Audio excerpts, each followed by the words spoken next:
Please remember that this is meant to be a snapshot of topics that affect entrepreneurs, but you should always consult an attorney to customize this type of protection to your specific grind. Welcome to another episode of Entrepreneur Bind and Grind. My name is Reba J. And I am Christine Rose. And we're here to spread knowledge that can protect the legal and business interests of the modern entrepreneur who is on their grind. Today we'll be focusing on the introduction to intellectual property. So grab a cup of tea or a shot of whiskey and let's get to it. But remember, we are your friends in your head, not your attorney.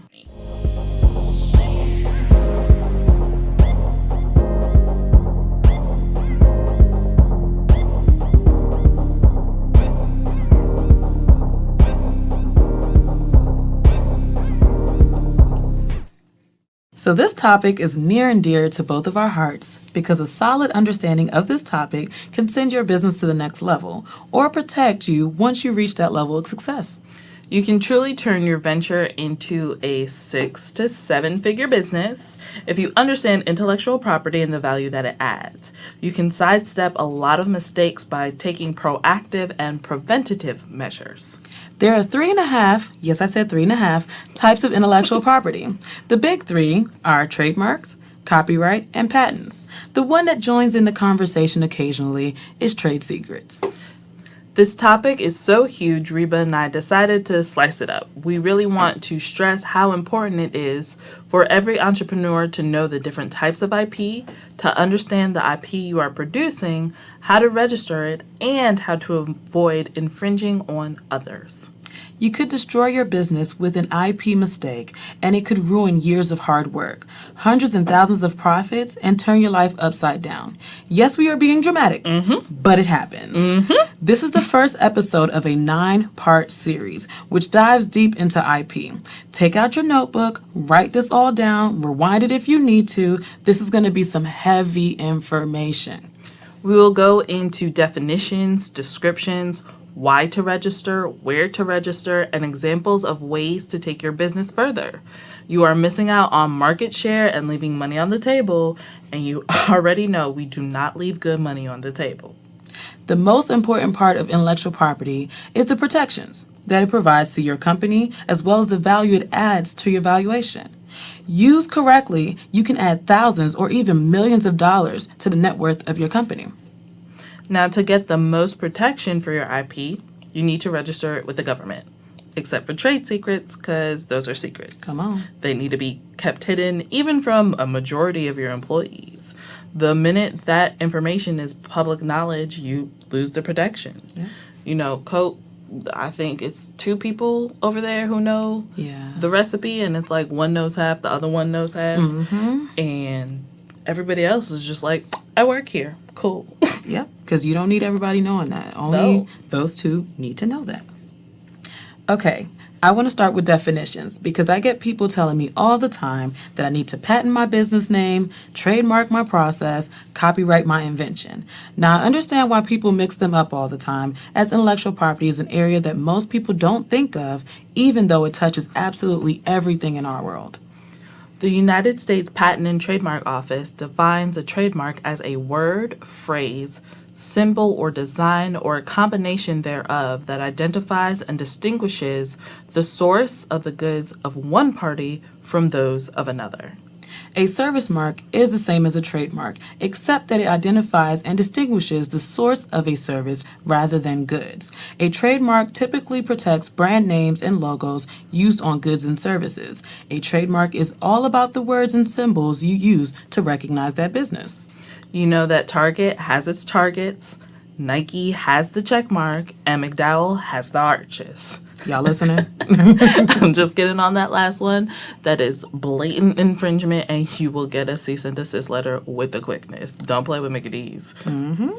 It can also be things like colors of the product, like the red bottoms of a certain shoe designer that people love to wear that I do not partake in. Nope. I like corn-free feet. Come on now. You can get protection for a trademark as long as you use it openly and defend it against others using it. Up next, we have patents. A patent for an invention is the grant of a property right to the inventor issued by the USPTO. Generally, the term of a new patent is 20 years from the date on which the application for the patent was filed in the United States. U.S. patent grants are effective only within the U.S. and its territories. Under certain circumstances, patent term extensions or adjustments may be available. The right conferred by a patent grant is the right to exclude others from making, using, offering for sale, or selling. Let me say that one more time. The patent grant is the right to exclude others from making, using, offering for sale, or selling the invention in the United States or importing that invention into the United States. What is not granted is not the right to make, use, offer for sale, sell, or import, but is the right to exclude others from making, using, offering for sale, selling, or importing the invention. Once a patent is issued, the patentee must enforce the patent without the aid of the USPTO. And this goes for all types of IP protection. That's why we said it 3 times.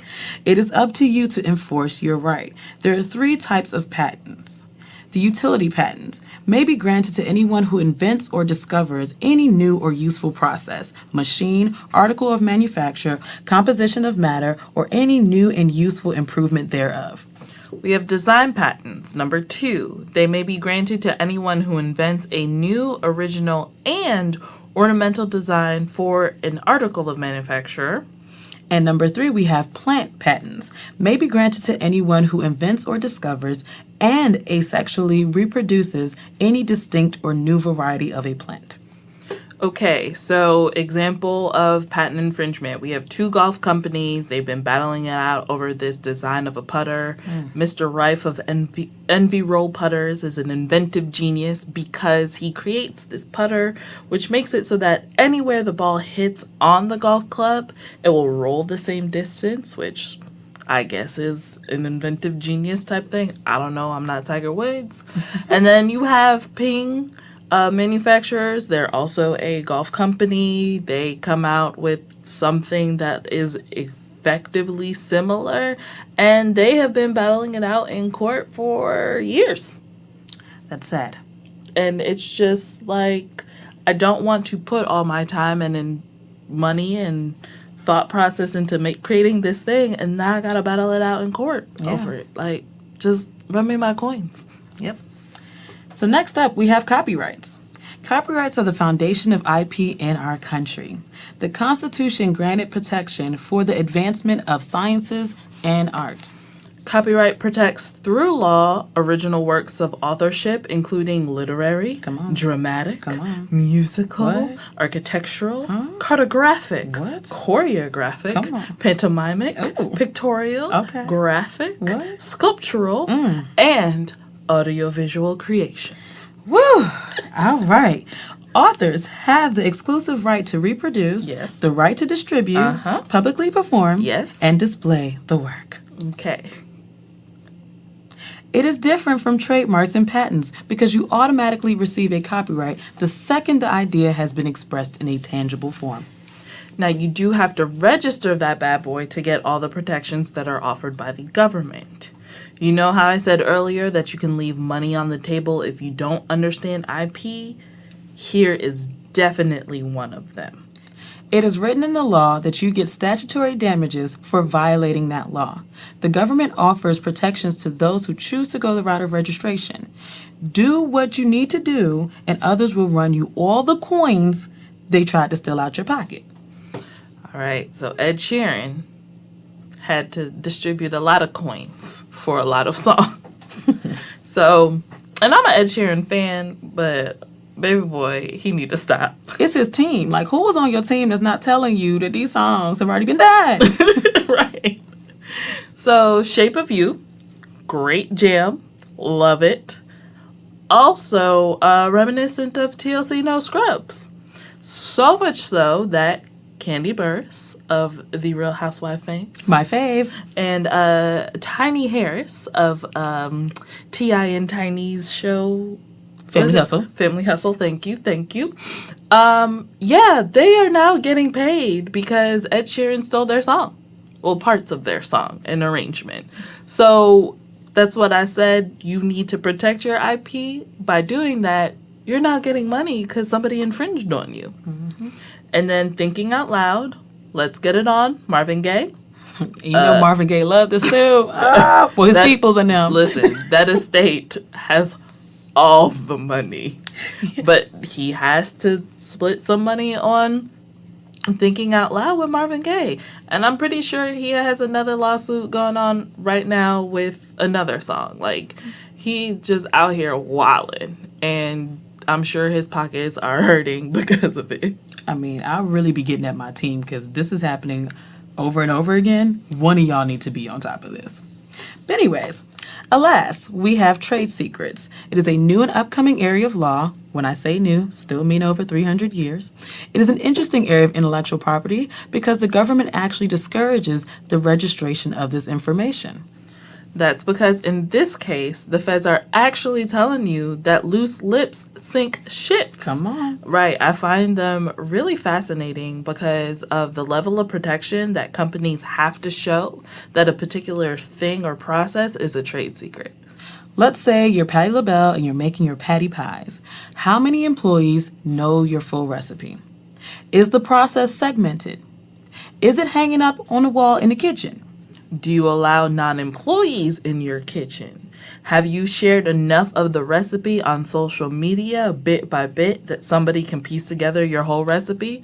Just don't do it. Just don't. Do it. Don't do it. Let it go. Don't do it. Now, examples of why you need to register. Can you imagine spending years hustling in these streets, organically growing your brand, building a huge social media following, starting to sell merchandise on your website? Your money is starting to roll in without you having to beg for every dollar, and then you get hit with a cease and desist letter. Is some random company on the other side of the country which trademarked the name 2 years ago, but your business has been in this game for 6 years. Now you have to hire an attorney to respond to the cease and desist. And now you have to send all that money that you made off the merchandise to this random business owner in another state. All right, so this was a very heavy and intense episode, and we will break all of these topics down in further detail, but it needs to be taught. I know entrepreneurs make great money running their businesses very well, but are exposing themselves daily to vultures. Daily. So talk to an attorney who knows about this information. Your sister's boyfriend's cousin who does personal injury is not the one. Say it again. Your sister's boyfriend's cousin who does personal injury is not the one. He ain't it, fam. Somebody else. Have him refer you to someone, okay? If he a good person, he would do that anyways. All right, we love and appreciate you for tuning in to another episode of Entrepreneur Bind and Grind. To get more information on ways that you can protect your IP. Remember, we are friends in your head, not your attorney. Check out our website at 28media.com. And follow us on Instagram and Facebook at 28media. Number 2, spelled out 8, add media. Don't forget to subscribe, share, rate, and like this episode if we've just taken your grind to the next level. Until next time, keep grinding.